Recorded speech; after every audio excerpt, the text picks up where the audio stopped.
Hello, this is day 34. So, in Japanese, intransitive verbs and transitive verbs have always been a really hard thing for me to understand. Like, I know how they're used in English, but I've never even knew that there was a difference between the two different types of verbs. I just thought that I didn't really think about it, I guess. Like, I didn't know that there was a difference. So, when I was learning Japanese, learning what intransitive verbs and transitive verbs are is so important in Japanese, I feel, right?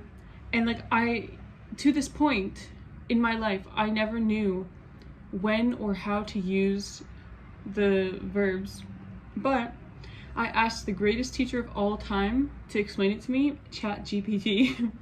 And apparently I learned that like intransitive verbs end with a certain ending, and then same with transitive verbs. They kind of like there's a pattern for their ending, and I didn't know that. I didn't even realize that, right?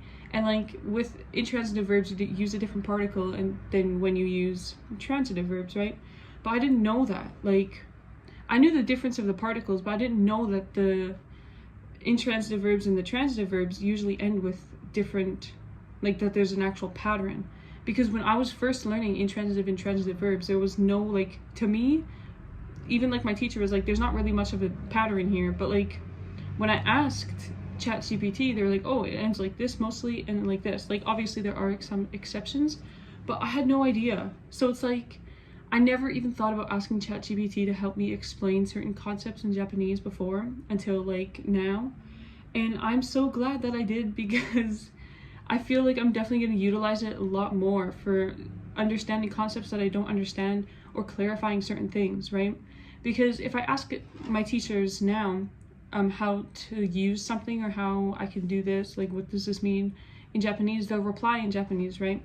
And like that's not a bad thing. Like, I can understand what they're saying, but I feel like when it comes to certain things, I really want like really good clarification, right? Because in Japanese, like I'll understand probably like 80% of what they're telling me, right?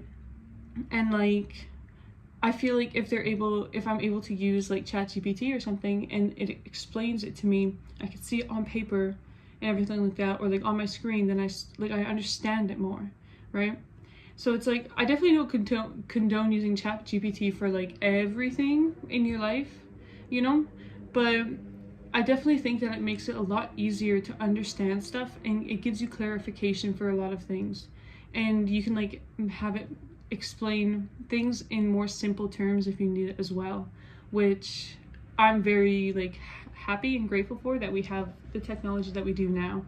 So I definitely plan on using it more in the future.